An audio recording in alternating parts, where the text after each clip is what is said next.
अब हमनी के कहे खातिर घी रह गइल बनी सन जे घी बड़ा नीमन हम बाकी केहू खाला वाला ना। अब हमनी के व्यास जी से यहाँ के जीवन के लेके कुछ बातचीत कइल जाई ताकि रउआ सबे समझ पाई, ऐसे कि यहाँ के हमनी के धरोहर बानी। व्यास जी, सबसे पहले हम ही जाने के चाहे कि ई रउआ गौनई बजनई में के गनी से इच्छा भइल? हमरा जीवनी के बारे में जी के गति भइल जी तो के गनी से ओकरा गौनई बजनई में हाँ तो ओकरा बारे में एगो हम बनौले बनी जी सगरो आ जाला, हम भोजपुरी में कह देतनी। जी लिखले बानी सरस रामायणवा ये लोगे भोजपुरी भजनवा। घर ह नरीनपुर ग्राम, सुखनंदन हटे नाम, आंदर थाना जिला ह सिवानवा ये लोगे भोजपुरी भजनवा। 70 में 7वां पास, बननी गांव के मंडली के व्यास, बंका जादू सिखौले कीर्तनवा ये लोगे भोजपुरी भजनवा। 74 में मैट्रिक फेल हो गईनी, रघुनाथपुर में दुकान कैनी। चंद्रमा सी सिखौले कथा दस्तानवा ये लोगे भोजपुरी भजनवा। 80 में टूट गई दुकान, सिखनी शास्त्रीय संगीत के गान। राधापत तिवारी के शरणवा ये लोगे भोजपुरी भजनवा। आवत आवत 1990 व्यास शिरोमणि कहे लागल सब है, जहाँ होखे भोजपुरियन के जुटानवा ये लोगे भोजपुरी भजनवा। कहले मंत्री अवध बिहारी, नइखे इतना केहू के जानकारी, किताब लिख द रही नाम निशानवा ये लोगे भोजपुरी भजनवा। ते में हमर निचोड़ आ जाता जगह जगह जौन रउआ जीवन में बाटे। हमरा बुझाता कि अबे रउआ कविता के बाद कुछ पूछे के जरूरत नहीं है ना, जेकरा से रउआ सीखले बानी, जेकरा लगे गोइल बानी, ई सब में आ जाता टे। चनारमा सिंह के केहू ना कथा दास्तान गावे के उ सिखौले जी, आ गाना गावे खातिर हमरे गाँव के जना रहले बंका जादू, कलकत्ता आवस जास, वहाँ से सीखले रहले तो उ सिखौले झालुल बजावे के, तन तन गावे के, आ कथा दास्तान उ आ गंभीर संगीत के बाद जाने खातिर राधापत तिवारी के यहाँ जाके क्लास करनी। वो बेरा के जे भी गीत गौनई वाला होखे ज्यादा तौर कलकत्ता से आवे, ठीक न? तो ए गनी से काहे हो कलकत्ते रहनी का ना, ई हमें के लोगवा कलकत्ता जाके आ कुछ सिवान के लोग नकल करे बलिया जिला के, बलिया जिला के लोग करे नकल छपरा जिला के, छपरा जिला के लोग नकल करेयाला जिला के, आ सबकर मिला के एगो डिजाइन ऐसन बन गई कि अब वो आश्चर्य वाला हो गई। तो ऊपर बड़ा रुचि लोग के भइल। अब बुझी कि 70 से लेके 2000 तक वो प्रोग्राम के बड़ी चर्चा रहा। 2000 के बाद निमनका गोनिहार प्रतिष्ठित व्यास जो रहे वो निकल गई, जैसे वीरेंद्र सिंह, बेचू मियाँ, ई कुल जब निकल गई लो बुढ़वा लो वही नौका आ गए से में लड़की अब घुसा दिलस और नाचे वाला बात हो। जब पहले के व्यास कलकत्ता के जितना कहते व्यास गद्दी के मर्यादा रहे कि केहू पैसा देव तो व्यास लो हाथ बढ़ा के पैसा ना ले, व्यास के मर्यादा खत्म हो जाई। केहू आवे तो हे बगली में धरे, केहू आवे तो हे बगली में धरे, केहू हे बगली में धरे, केहू मुड़िए पर बिक के चल जाओ, लेकिन व्यास हाथे ना लेस पैसा। आ ओकरा बाद जब में नया नया व्यास लो भइल तो पैसा खातिर शुक्रिया अदा करे लगल लोग।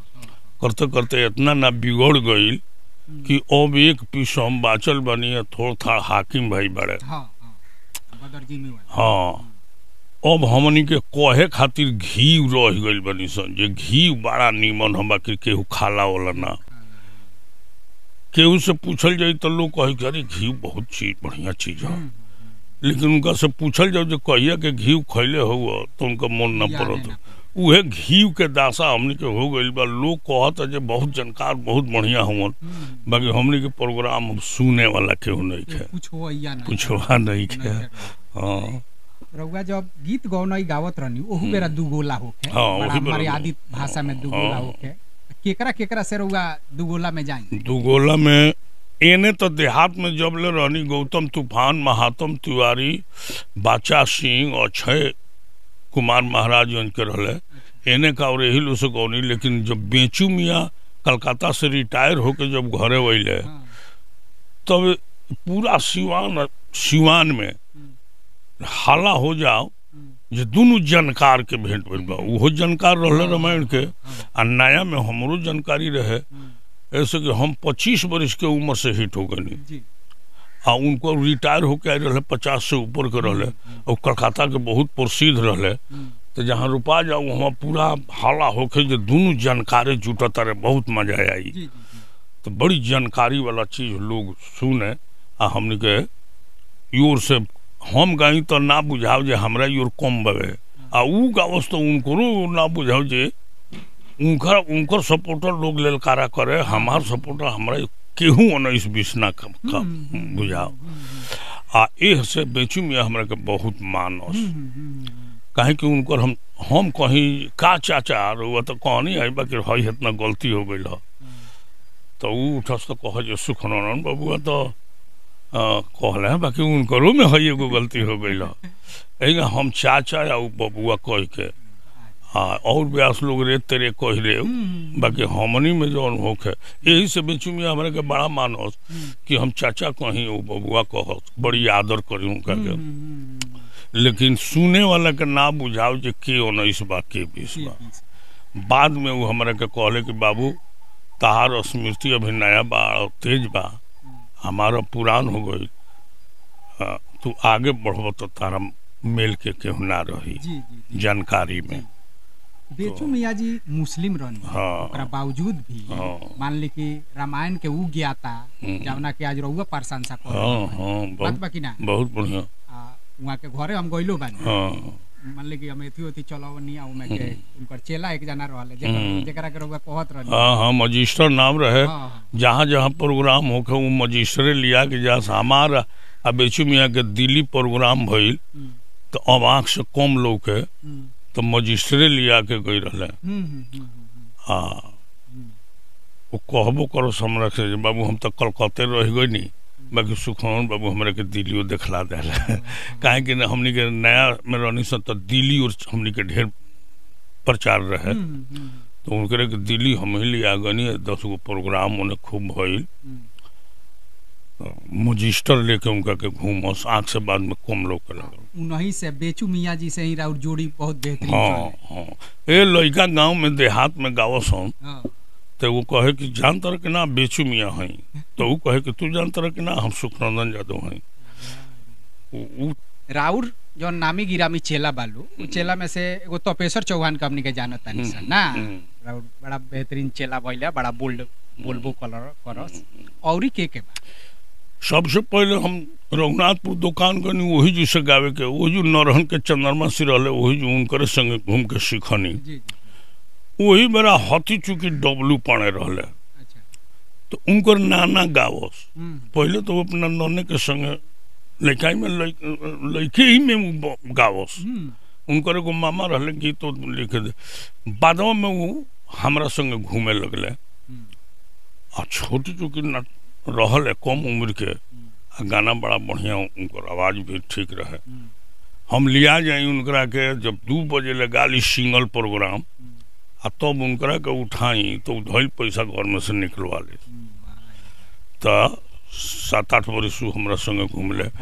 ऐसे ऊ मानस चाहे ना बाकी हम तो उनका के पहिल का चला हम ही मानी ले काहे कि हम उनका बहुत घुमौले बनी डब्लू पड़े ना हो का जन ब्राह्मण जान के गुरु ना मानत हो बाकी हम मानी ले।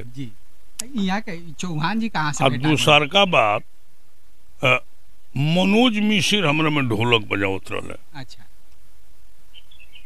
आ वही बेरा चौहान हमारे जना मित्र रहे सुदामा यादव रफीपुर के उनका से कहले कि हमरा के सुखनंदन यादव के संगे रखवा दो तो वह कहले कि 1979 में 89 में जब धरती डोलर है वो 89 में सितंबर में वो हमारा उनकरा से हमरा सुदामा भाई से कह के हमरा लगवैले आ 2000 ले हमरा संगे रहले। मनोज मिश्र ढोलक बजाओ तो सुनते सुनते ऊ गावे लगले, आई झाल बजाओ तो सुन के ई याद कर ले। एगो राजा राम यादव सिरिसिया के होन, ऊ संगे झाल नखन बजौले, बाकी आके किताब अरे डायरी में से हमरा गाना लिख के रियाज करके सुन के हाँ आ 3-4 जना कुछ दिन हमरा में ढोलक बजौले।